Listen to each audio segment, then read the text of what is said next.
और गपशप के इस चैनल में आपका स्वागत है।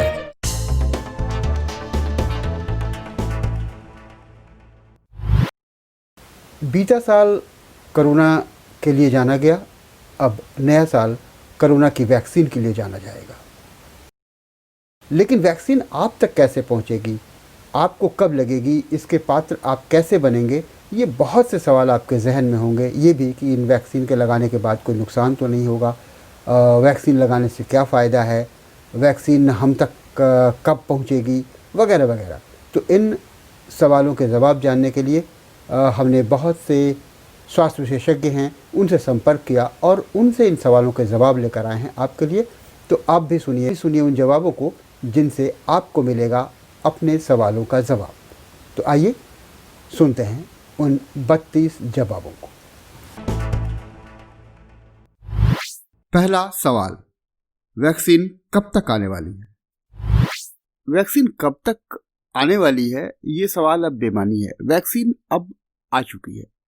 सीरम इंस्टीट्यूट जिसने वैक्सीन बनाया है उसने 6 करोड़ से ज़्यादा वैक्सीन के डोजेज बना लिए हैं और सरकार के पास उसने रिलीज भी कर दी। तो वैक्सीन जनवरी के पहले हफ्ते में सरकार को मिल जाएगी। हद से हद दूसरे हफ्ते तक उसके पास उसके सेंटर्स तक पहुंचने की पूरी तैयारी है। पहली खेप जो ही मिलेगी लोगों को इसे लगाना शुरू कर दिया जाए। केंद्र सरकार के 23 अलग अलग मंत्रालय मिलकर वैक्सीन के काम में जुटे हुए हैं। 1 करोड़ से ज्यादा स्वास्थ्य कर्मी इसमें लगे हुए हैं और उसके अलावा बहुत से ऐसे सरकारी कर्मचारी हैं जिनको इनसे जोड़ा जाएगा। सो आप निश्चिंत रहिए, ये वैक्सीन आप तक नए साल के पहले और दूसरे हफ्ते के बीच पहुंच जाएगी। दूसरा सवाल, क्या वैक्सीन सबको अपने आप मिल जाएगी? ये वैक्सीन सबको अपने आप मिल जाएगी ऐसा नहीं है। ये घर घर घूमकर पोलियो ड्रॉप की तरह नहीं पिलाया जाएगा, नहीं लगाया जाएगा। सरकार ने भी अपने कुछ लक्ष्य तय किए हैं और उसकी पूरी तैयारी है कि ये वैक्सीन का दोहराव ना हो और मिसयूज ना हो। इस तरह से बहुत सी चीजें हैं। दूसरी बात, इसको लाना ले जाना अपने आप में बहुत ही टिपिकल है। इसलिए इस वैक्सीन का रजिस्ट्रेशन होगा। बिना रजिस्ट्रेशन के किसी को नहीं मिलेगी। सबका रजिस्ट्रेशन ऑनलाइन होगा, पहले होगा। ऐसा नहीं होगा कि आप जाएं वैक्सीन लगवाने के नाम पर और वहां रजिस्ट्रेशन करवाएं और उसे लगवा लें। इसके लिए एक ऐप होगा, कोविन ऐप या पोर्टल। ऐप के जरिए या पोर्टल के जरिए आप इसका रजिस्ट्रेशन करा सकते हैं और तब आपको ये वैक्सीन मिलेगी। टीकाकरण का कार्यक्रम जो है सुबह 9 बजे से शाम 5 बजे तक चलेगा। जिनको टीका लगाया जाना है उनको अलग अलग समय पर बुलाया जाएगा, जिससे कि भीड़ भाड़ ना हो, अचानक बहुत से लोग ना पहुंच जाएं। इसीलिए ये बहुत कंट्रोल किया गया है, लोगों को मैसेज दे करके बुलाया जा रहा है। तीसरा सवाल, यह वैक्सीन हमें कैसे मिलेगी? ये बात कि वैक्सीन हमें कैसे मिलेगी, इस पर थोड़ा सा आप धैर्य रखिए। वैक्सीन तुरंत आते ही आपको नहीं मिलने वाली है, जब तक कि आप फ्रंटलाइन वर्कर नहीं है तब तक। तो आपका नंबर आने पर यह आपको लग जाएगी। निश्चिंत मानिए कि वैक्सीन इतनी ज्यादा मात्रा में बनेगी और तैयार की जा रही है कि ये जो भी इच्छित होगा उसको जरूर लग जाएगी। चौथा सवाल, सरकार वैक्सीन लगवाएगी, ये तो ठीक, सरकार वैक्सीन के लिए लोगों को चुनेगी कैसे? सरकार वैक्सीन के लिए लोगों को चुनेगी कैसे, ये अच्छा प्रश्न है। जब आप रजिस्ट्रेशन कराएंगे तब आपके पास उसमें तमाम तरह की सूचनाएं दर्ज होंगी, जैसे कि आपका रहना कहाँ होता है, आप की उम्र क्या है, आप क्या करते हैं, आपके पास आपको कोई बीमारी तो नहीं है, कभी आपको कोविड हुआ या आपका टेस्ट तो नहीं हुआ है। इस तरह के तमाम डिटेल्स उसमें लिए जा सकते। और जब वो डिटेल लिए जाएंगे उसके बाद सरकार निर्धारित करेगी कि हमको इनको किस चरण में रखना है, किस फेज में रखना है और कब इन्हें वैक्सीन देना है। फिर इनका लोकेशन क्या है, उसके हिसाब से वो तय करेगी कि वैक्सीन इनको कहाँ लगाना है। मानिए कि आप जिस भी इलाके में रहते हैं उसके नजदीकी सेंटर क्या होगा और फिर उसके बाद आपके पास सूचना आएगी, तब आपको वो वैक्सीन वहां पर लगा दी जाएगी। इस तरह सरकार तमाम आंकड़े लेने के बाद लोगों को चुनेगी और उनको तरतीबवार तरीके से वैक्सीन लगवाएगी। 5वां सवाल, रजिस्ट्रेशन के लिए क्या क्या चाहिए? रजिस्ट्रेशन के लिए क्या क्या चाहिए? इसके लिए एक फोटो चाहिए पहली बात तो। दूसरी बात, आपका कोई पहचान पत्र चाहिए, ऐसा पहचान पत्र जिसमें आपके पते ठिकाने का पर्याप्त विवरण हो। ये ड्राइविंग लाइसेंस हो सकता है, पैन कार्ड हो सकता है, आधार हो सकता है, पासपोर्ट, एमपी, एमएलए, एमएलसी का दिया पहचान पत्र हो सकता है। उसमें पूरी की पूरी सूची दी हुई है पोर्टल पे या आपके ऐप पर, और उसमें से जो भी आप चाहें वो एक आईडी या पहचान पत्र आप उसमें दर्ज करा दें। लेकिन ध्यान रखें, वही पहचान पत्र रखें, उसमें दर्ज कराएं जिसे आप लेके जा सकें जब आपका नंबर आए उस वैक्सीनेशन सेंटर पर। रजिस्ट्रेशन के लिए मोबाइल पर आपको कोविन ऐप डाउनलोड करना होगा और उसके बाद उस पे अपनी सूचनाएं देनी होंगी। ठीक इसी तरह से कंप्यूटर पर या लैपटॉप पर आपको उस पोर्टल पर जाना होगा और वहां आपको रजिस्ट्रेशन करना होगा। 6वां सवाल, रजिस्ट्रेशन हो गया तो मेरा नंबर कब आएगा? देखिए, रजिस्ट्रेशन हो गया तो आपका नंबर प्राथमिकता के अनुसार आएगा। इसमें थोड़ा समय लगेगा। कितना समय लगेगा अभी से ये बिल्कुल एक्यूरेट नहीं बताया जा सकता। मान लीजिए आप अभी कराते हैं, बिल्कुल आज कराते हैं, तो जुलाई के बाद मान करके चलिए आपका नंबर आए। एक तो आपका नंबर तब आएगा जब सबसे पहले फ्रंट लाइन वर्कर्स को ये वैक्सीन लग जाएगा। फ्रंट लाइन वर्कर का मतलब है जो कोरोना के लिए ही काम कर रहे हैं, वो चिकित्सक हों, नर्सेज हों या फिर सफाई कर्मचारी हों या जो भी लोग जो कोरोना से जूझ रहे हैं। इसके बाद पुलिस, सेना जैसी आवश्यक सेवाओं वाले लोगों का नंबर आएगा। इसके बाद नंबर उनका आएगा जो बुजुर्ग हैं। कहने को तो ये है कि 50 से ऊपर के लोगों का सबसे पहले नंबर आएगा, लेकिन इसमें भी पहले 60 साल से ऊपर के लोगों को चुना जाएगा और उनमें भी वे लोग जो किसी गंभीर बीमारी से ग्रस्त हैं, जैसे डायबिटीज हो या हार्ट की बीमारी हो, दमा हो, कैंसर हो, ऐसे लोगों को लिया जाएगा। इसके बाद 50 साल से ऊपर वाले लोगों को चुना जाएगा, उसमें भी बीमार लोगों को प्राथमिकता दी जाएगी और फिर सामान्य 50 से ऊपर लोगों को लिया जाएगा और तब इससे नीचे जाया जाएगा। इस तरह से प्राथमिकताएं तय होंगी। अब उसमें ये देखना होगा कि आपने रजिस्ट्रेशन कराया है तो आप किस कैटेगरी में आते हैं और उसके बाद आपका नंबर आएगा। फिर ये भी जानिए कि एक बार में एक सेंटर पर 200 से ज्यादा लोगों को वैक्सीनेशन नहीं दिया जाएगा, तो ऐसे में थोड़ा समय तो लगेगा। और सरकार के जो लोगों को चुनने की बात है वैक्सीनेशन के लिए, तो इसका क्राइटेरिया ये होगा और वो रजिस्ट्रेशन के डाटा और उससे दी गई सूचना के हिसाब से इसमें से चुना जाए। तो 7वां सवाल, मेरा नंबर आ गया तो मुझे इसका पता कैसे चलेगा? अब सवाल ये कि रजिस्ट्रेशन आपने करा दिया, आपका नंबर आ भी गया, तो आपको सूचना कैसे मिलेगी? जाहिर है कि जहां आपने रजिस्ट्रेशन कराया है, जिस पोर्टल पर या जिस ऐप पर, उसके थ्रू जो नंबर आपने दिया है, मोबाइल नंबर दिया है, उस पर आपको मैसेज आएगा। हो सकता है कि कॉल सेंटर से फोन भी आए आपके पास और उसमें सारी जानकारी होगी कि ये वैक्सीनेशन आपको कहाँ दिया जाएगा, कब लगेगा और आपको किन चीज़ों को उसके साथ ले करके आना है, क्या सावधानी बरतनी है या क्या करना है। ये उस मैसेज के साथ जो व्यवस्था है सरकारी या राज्य सरकार की, वो व्यवस्था इतनी चाक चौबंद है कि वो आपके लोकेशन के बारे में, कि आप कहाँ रहते हैं, आपकी क्या उम्र है, ये सारी जानकारी लेने के बाद आपके घर के नजदीकी वैक्सीनेशन सेंटर पर लगाने की व्यवस्था करेगी। 8वां सवाल, क्या यह सबको, पूरे परिवार को लगाना जरूरी है, अनिवार्य है, पाबंदी है? नहीं, ऐसी कोई जरूरी बात नहीं है, इसकी कोई अनिवार्यता नहीं है, कोई पाबंदी नहीं है सरकार की तरफ से या स्वास्थ्य विभाग की तरफ से, कोई बंदिश नहीं है। किसी तरह की मजबूरी स्वास्थ्य विभाग ने नहीं डाल रखी है किसी के ऊपर। सरकार का तो जहां तक लक्ष्य ये है कि इतने लोगों को ये वैक्सीन जल्दी और जरूर लग जाए जिससे कोरोना की कड़ी टूट जाए और जो लोग फ्रंट वर्कर हैं वो खतरे में ना आए, वो सहूलियत के साथ अपना काम करें और वो सुरक्षित हो जाए। तो इसलिए अगर कोई नहीं लगवाना चाहता है तो ये इसकी मर्जी है, सरकार इस पर बहुत दबाव नहीं डालेगी और बहुत प्रचार भी इस पर नहीं करेगी कि आप आएं और लगाएं, और ये थोड़ा बहुत सामान्य तौर पर जागरूकता के लिए करेगी, लेकिन इससे ज्यादा नहीं। लेकिन बेहतर यही है कि सभी इस वैक्सीन को लगवा लें। नवा सवाल, जिसको एक बार कोविड-19 हो चुका उसको इसकी क्या जरूरत है? सवाल ये कि जिसको एक बार कोविड-19 हो चुका उसकी इसकी क्या जरूरत है।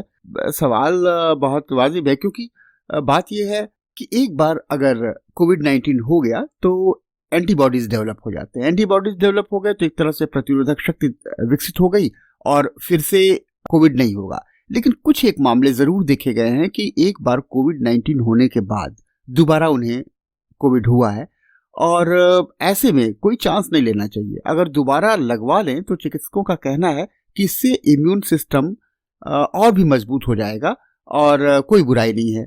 लेकिन हाँ, अगर कोई एक बार ये वैक्सीन लगवा चुका है, उसके डोजेस ले चुका है, तो दूसरी वैक्सीन ट्राई ना करे, ये बात तो है।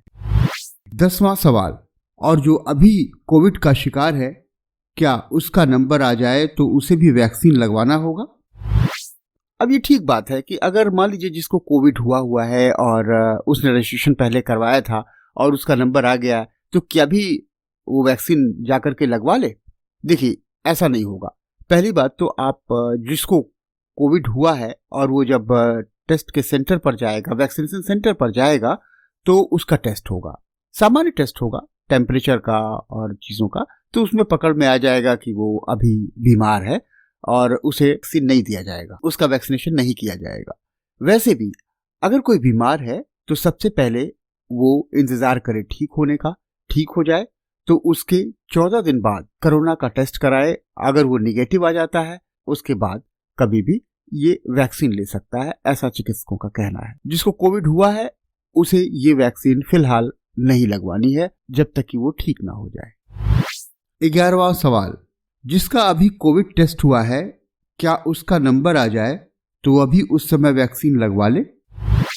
सवाल ये कि जिसका कोविड टेस्ट हुआ है और अभी रिजल्ट नहीं आया है, अब नंबर आ गया, तो क्या वो वैक्सीन लगवाने चला जाए? देखिए, माना कि कोई लक्षण नहीं है और कोविड का टेस्ट भी करवा लिया है, रिजल्ट न पॉजिटिव आया है और न ही निगेटिव आया है, लेकिन जब तक ये ऐसी सिचुएशन है, ऐसी स्थिति है, तब तक लगवाना उचित नहीं है। जब यह निगेटिव आ जाए और ये सुनिश्चित हो जाए कि उस व्यक्ति को कोविड नहीं है, तभी उसे लगवाए। ऐसा नहीं है कि कोविड का वैक्सीनेशन लगवाने से कोविड से तुरंत बचाव हो जाएगा या उसकी दवा हो जाएगी। ये समझिए कि ये बचाव है, ये कोविड से एक शील्ड है, एक बचाव है जो आने वाले समय के लिए बचाव होगी, उसकी प्रतिरोधक क्षमता बढ़ेगी और वो बचाव रहेगी। ये कोई दवा नहीं है। 12वां सवाल, टीका क्या एक बार के लिए ही लगवाना है? टीका एक बार के लिए लगवाना है या बार बार लगवाना पड़ेगा, ये सवाल भी वाजिब है, क्योंकि कुछ वैक्सीन ऐसी भी होती हैं जो कुछ समयांतराल के लिए ये होती हैं, जैसे उन्हें हर साल लगवाना होता है लेकिन इस टीके के बारे में फिलहाल इसे एक ही टीका लेना है जिसके 2 डोज हैं और कुछ अंतराल पर हैं। इस टीके को और एक टीका ये पर्याप्त होगा, फिलहाल ऐसा कहा जा रहा है। अभी इस टीके के बारे में बहुत सी चीजें आनी बाकी हैं। 13वां सवाल, दोबारा टीका कितने समय बीतने पर लगवाना है? दोबारा टीका आपको 28 दिन के बाद लगवाना होगा, लेकिन एक बात मान के चलिए कि इसमें कोई हीला हवाली नहीं करना होगा। समय चूकने का मतलब गड़बड़ होना होता है। इसका एक निश्चित समय है कि आप एक बार टीका लग जाए तो उसके 28वें दिन जाकर के दोबारा इस टीके को खुद ही लगवा लें। वैसे तो ये आपको निर्देश दे दिया जाएगा, लेकिन इस बात को दिमाग में रखें कि हमें 28 दिन से ज्यादा देर जहां तक है नहीं करवाना है। 14वां सवाल, टीका लगवाते ही कोविड से मुक्त हो जाएंगे या कुछ समय लगेगा? अब देखिए, आप टीका लगवाते ही कोविड से मुक्त हो जाएंगे ऐसा नहीं, ये कोई जादू की छड़ी थोड़ी है। 4 हफ्ते बाद यह कह सकते हैं कि टीके वाले में प्रतिरोधक क्षमता जब विकसित हो जाएगी और उसमें जितना समय भी लग जाए, उसके बाद आप कोविड से अपने को मुक्त समझ सकते हैं। और ये समय माना गया है कि 28 दिनों तक का है। और उसके बाद भी कुछ सावधानियां बरतने में कोई बुराई तो नहीं है, जैसे हाथ धोना या संक्रमण से बचने के लिए अपना ख्याल रखना, कभी ऐसी जगह जहाँ भीड़ भड़क्का है और इस आशंकाएं हैं कि वहाँ कोविड हो सकता है, तो वहाँ अगर मास्क भी लगा लें तो इसमें कोई बुराई नहीं है। लेकिन आप कोविड मुक्त 28 दिनों के बाद ही हो सकते हैं सैद्धांतिक तौर पर। व्यवहारिक तौर पर तो आपको कुछ सावधानियां हमेशा ही बरतनी चाहिए। 15वां सवाल, ये जो वायरस का नया प्रकार आया है, क्या टीका इसके खिलाफ भी कारगर है? ये जो वायरस का नया प्रकार आया है, क्या टीका इसको भी ठीक कर देगा या ये भी हम पर असर नहीं करेगा? इस बारे में कंपनी और विशेषज्ञों के दावे को स्वास्थ्य विशेषज्ञ भी मानते हैं। वो कहते हैं कि ये टीका इस तरह से बनाया ही गया है कि वायरस में अगर हल्का फुल्का कोई परिवर्तन होता है उसके स्ट्रेन में, उसके चरित्र में, तो ये बहुत धोखा नहीं दे पाएगा। इसके मूल चरित्र को लेकर के ये वैक्सीन बना है। इसलिए वायरस में जो नयापन आया है, जो बदलाव आया है, उस पर भी ये असरकारक होगा, असरदार होगा। 16वां सवाल, आगे भी वायरस बदला तो ये कामयाब रहेगा? हाँ, देखिए, अभी कोविड-19 का एक थोड़ा सा प्रकार बदला है और इतना हंगामा है। मान लीजिए कि कल और भी कुछ बदलाव आए, लेकिन वायरस के कुछ बेसिक्स हैं और उनके बदलाव या उत्परिवर्तन, म्यूटेशन की भी एक सीमा है। लेकिन खुद उत्परिवर्तन की कोई सीमा नहीं होती, वो किसी भी हद तक जा सकता है। तो ये कुछ कहा नहीं जा सकता कि आगे बदलाव होगा तो भी कामयाब रहेगा, लेकिन ये मान के चलिए कि ये सफल रहेगा बहुत हद तक, क्योंकि इतने उत्परिवर्तन की अभी कम से कम आशंका व्यक्त नहीं की जा रही है और वायरस इतना भी नहीं बदल जाएगा कि ये जो वैक्सीन आप लेने जा रहे हैं वो बिल्कुल बेकार या नाकामयाब हो जाए। 17वां सवाल, तो टीका लगवा लें, कोई साइड इफेक्ट तो नहीं?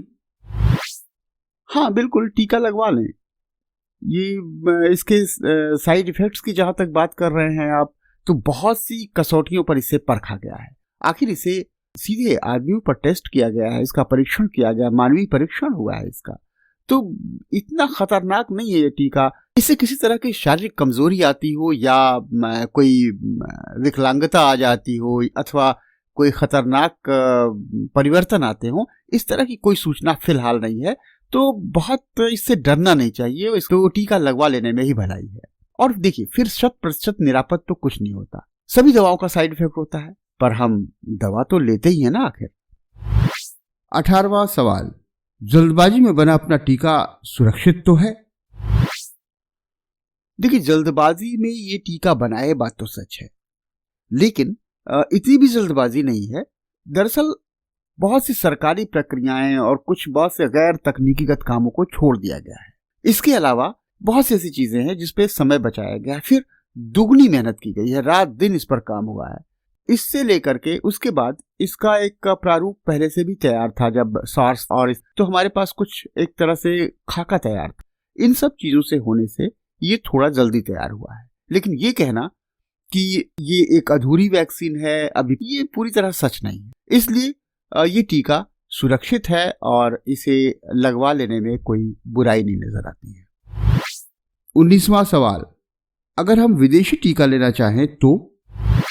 अगर आप विदेशी टीका लेना चाहें तो कोई रोक नहीं है, लेकिन इसके लिए फिर सरकार उत्तरदायी नहीं होगी।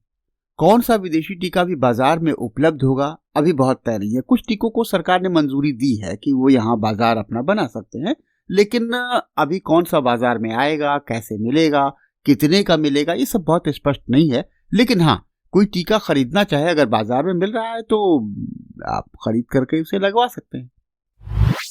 20वां सवाल, क्या स्वदेशी वैक्सीन विदेशी टीके जितना असरदार है? देखिए, विदेशी टीके भी असरदार हैं और कम असरदार हैं, दोनों ही चीजें हैं। जैसे कि चीन और रूस के टीके के साथ जिस तरह से मीडिया में बात चल रही है कि वो कम असरदार हैं या उतनी विश्वसनीयता उनकी नहीं है, उसी तरह से अमेरिका के और ब्रिटेन के टीकों के बारे में है कि वो ज़्यादा असरदार हैं। तो ये सब होता रहता है, लेकिन ये मान के चलिए कि अपना वैक्सीन कहीं से कमज़ोर नहीं है। ये आखिर दूसरे देशों में तो जा रहा है, वहाँ के लोग इसको पूरे विश्वास के साथ लगाएंगे। क्योंकि आपका अपना वैक्सीन है, स्वदेशी वैक्सीन है, तो आप इसे कमज़ोर समझ रहे हैं। ये भावना अच्छी नहीं है। ये दुनिया के बेहतरीन वैक्सीन में से एक है और ये आप जानते ही हैं कि दुनिया के बेहतरीन वैक्सीन अपना देश ही बनाता है। 21वां सवाल, क्या यह खुले बाजार में भी उपलब्ध होगी? अब सवाल ये कि क्या ये खुले बाजार में उपलब्ध होगी? आप अगर सरकारी नंबर नहीं आया तो आप कहीं बाहर से खरीद करके इसे लगवा सकते हैं? ये सवाल बहुत से लोगों के मन में होगा। देखिए, अभी तो संभव नहीं लगता कि सरकार या कंपनी इसे खुले बाजार में लाएगी। इससे बहुत अफरा तफरी फैल जाएगी। कुछ लोग इसे वहां लगवाएंगे, कुछ बाहर से लगवा के आएंगे, वो दोबारा कोशिश करेंगे और बहुत दोहराव हो सकने की आशंका है इससे। वैसे कंपनी या सरकार ने तो कोई ऐसा संकेत नहीं दिया है कि वो इस वैक्सीन को खुले बाजार में लाएगी, लेकिन इससे इनकार भी नहीं किया जा सकता। बेचने के लिए, बाजार के लिए ये हो सकता है आगे चल करके कि ये खुले बाजार में आए। 22वां सवाल, हमारा नंबर आ गया तो फिर हमें क्या करना होगा? हाँ, ये ठीक बात है कि आपका नंबर आ गया, आपने रजिस्ट्रेशन कराया और कुछ समय बाद आपका नंबर आ गया, आपको सूचना आ गई कि आपको अब वैक्सीनेशन के लिए आना है। तो क्या करना होगा ये जान लेना ज़रूरी है। पहली बात ये कि आप स्वस्थ हैं, आप कोविड से मुक्त हैं, आप ये तय कर लें। फिर आपके पास जो आईडी आपने रजिस्ट्रेशन के वक्त दर्शाया था, वो आईडी उसका ओरिजिनल लेकर के या उसकी कॉपी लेकर के आप वहाँ सेंटर पर, वैक्सीनेशन सेंटर पर आपको जाना होगा। ये ज़्यादा पेचीदा मसला नहीं है। आप अपनी आईडी लीजिए, अपने कागज पत्र संभालिए और वहाँ पहुँच जाइए। 23वां सवाल, वैक्सीनेशन सेंटर जाने के बाद वे हमारा क्या करेंगे? हाँ, देखिए, सेंटर में जाने के बाद सबसे पहले तो आप उनको अपना मैसेज दिखाएंगे जो मोबाइल पर आएगा। सबसे पहले आप मैसेज दिखाएंगे जो मोबाइल पर आएगा। अब आपकी जांच होगी कि कहीं आप कोरोनाग्रस्त तो नहीं है। आपका टेम्परेचर लिया जाएगा, आपको सैनिटाइज किया जाएगा और आपका नाम वगैरह नोट कर लिया जाएगा और चेक हो जाएगा उस पर देख करके पोर्टल पर कि आप सही व्यक्ति हैं। आपका नाम, पता, रजिस्ट्रेशन वगैरह का मिलान कर लिया जाएगा। अब जरूरत आएगी यहाँ आपके आईडी। वो आईडी आपको दिखाना होगा।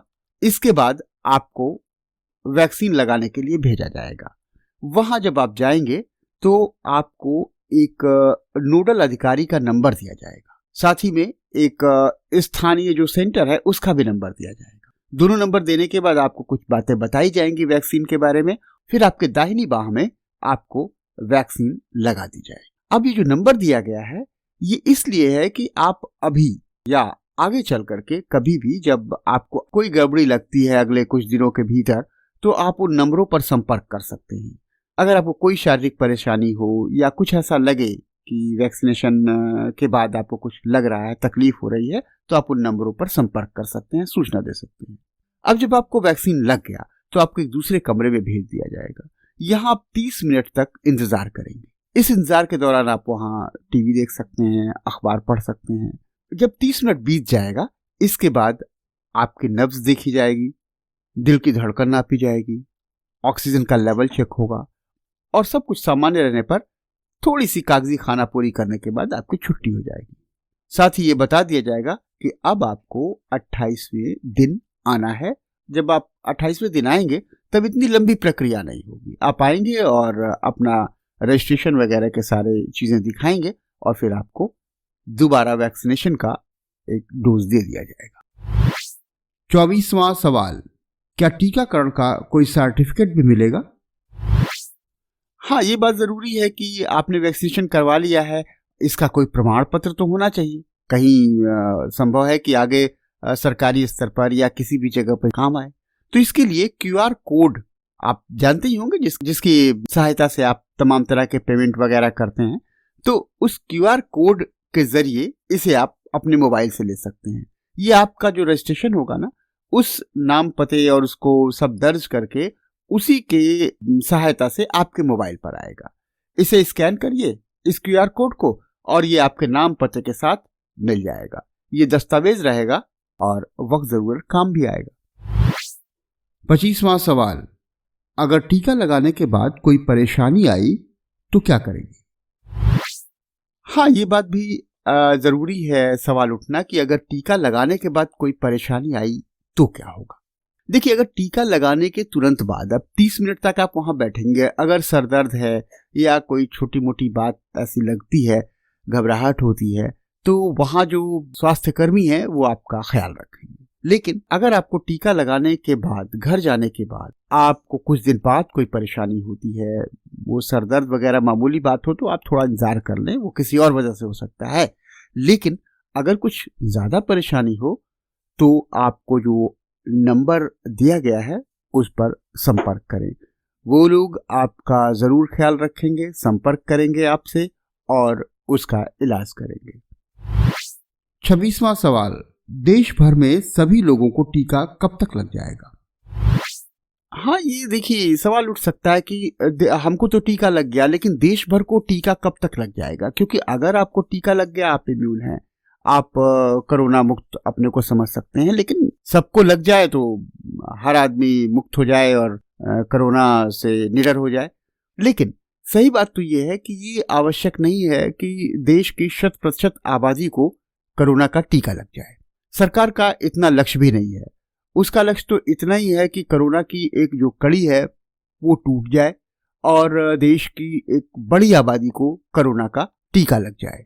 अब सवाल ये कि टीका देश भर की पूरी आबादी को कब तक लग जाएगा? पहली बात तो पूरी आबादी को टीका लग जाना बहुत संभव नहीं लगता है, लेकिन मान लीजिए ज़्यादा से ज़्यादा लोगों को टीका देश के लग जाए तो इसमें 3 साल से कम तो कतई नहीं लगेगा। बड़ी आबादी को टीका लग जाने का मतलब है कि लगभग कोरोना से मुक्ति पा लेना।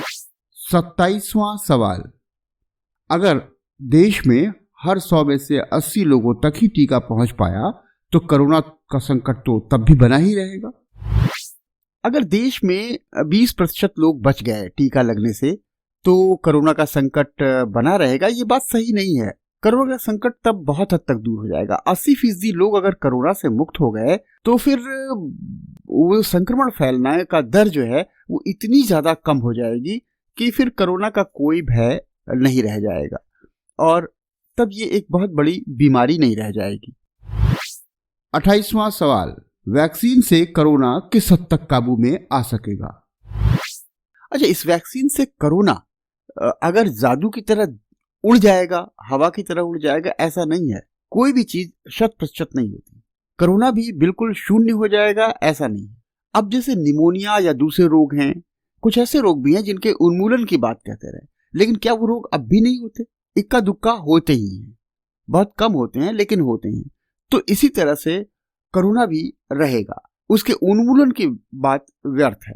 ये समाप्त प्राय हो जाएगा, ये बात तय है। ये बहुत कम लोगों को, हर साल कुछ लोग शिकार उसके जरूर होंगे, लेकिन इस तरह नहीं जैसे एक महामारी के तौर पर फैला है। एक बीमारी के तौर पर ये जरूर बना रहेगा और एक सामान्य बीमारी के तौर पर। 29वां सवाल, तो कोरोना का डर कब तक खत्म हो जाएगा और वैक्सीन सस्ती और आम कब तक हो सकेगी? देखिए, मान के चलिए कि इस ड्राइव को कम से कम 5 साल चलाया जाए और पूरी कुशलता के साथ चलाया जाए तो कोरोना का उन्मूलन जैसी चीज कह सकते हैं आप कि लगभग डर खत्म हो जाएगा। और इसके बाद जब ये डर खत्म हो जाएगा और लगभग 80% 90% आबादी का वैक्सीनेशन हो जाएगा तो निश्चित तौर पर वैक्सीन सस्ती और आम हो जाएगी, क्योंकि तब उतनी आवश्यकता नहीं होगी और बाजार का जो दबाव है उस तरह का नहीं होगा। कम बिक्री जैसे फैक्टर इसे सस्ता कर देंगे और जाहिर है कि तब सस्ता या महंगा उसका बहुत कोई सोचेगा भी नहीं, क्योंकि तब इतनी आवश्यकता नहीं रह जाएगी।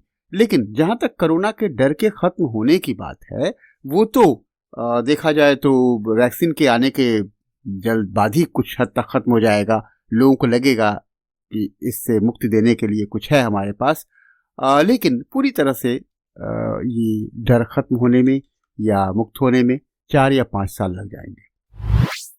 30वां सवाल, ये सरकारी वैक्सीन कितने की पड़ेगी? हाँ, ये सवाल अच्छा है कि ये वैक्सीन कितने की पड़ेगी। देखिए, कंपनी को ये 220 रुपए के आसपास पड़ रही है। वो सरकार को 250 रुपए में देगी और सरकार इसे आगे जनता को 500 रुपए में उपलब्ध कराएगी। ये तो एक सूचना है अभी। अब ये सरकार और संस्थाओं पर है कि वो इसे मुफ्त उपलब्ध कराते हैं या उससे कुछ पैसे लेते हैं, क्योंकि सरकार बहुत सारी व्यवस्थाएं भी करेगी कि ये तो वैक्सीन की कीमत है, इस वैक्सीन को लाने, ले जाने और उसे बरतने, लगाने, लगवाने में तरह तरह के जो खर्चे हैं उन सबको जोड़ करके जाहिर है निश्चित तौर पर सरकार पर आर्थिक असर तो पड़ेगा ही इसका। तो अब देखना यह है कि सरकार इसे मुफ्त देती है या 500 रुपए लेती है। 31वां सवाल, ये वैक्सीन कितनी असरदार है?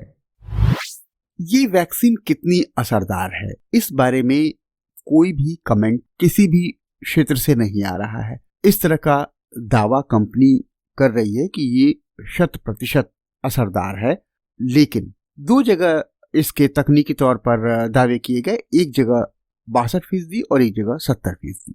कंपनी का दावा फिलहाल 100% है। हम मान के चलें कि ये वैक्सीन उतनी असरदार जरूर है कि ये आपको कोरोना से बचा लेगी।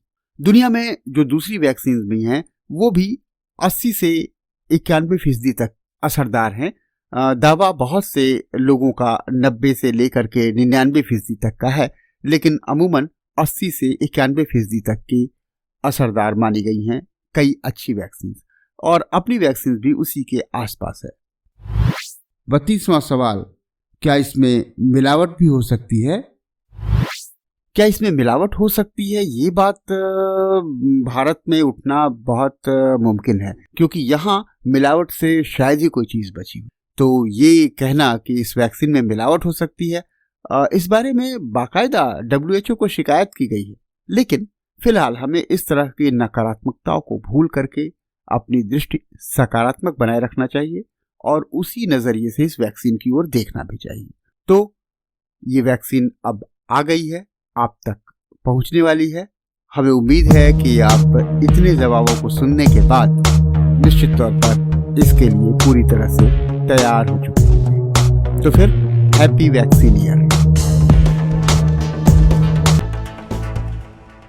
इस एपिसोड में यहीं तक। आपने समय दिया, धन्यवाद। आपको हमारी पेशकश कैसी लगी कमेंट में लिखिएगा जरूर। आपको तो पता ही होगा, अनलिमिटेड इंडियोलॉजी का YouTube पर एक ही पता है, हिंदुस्तानियम टेल्स एंड टॉक्स।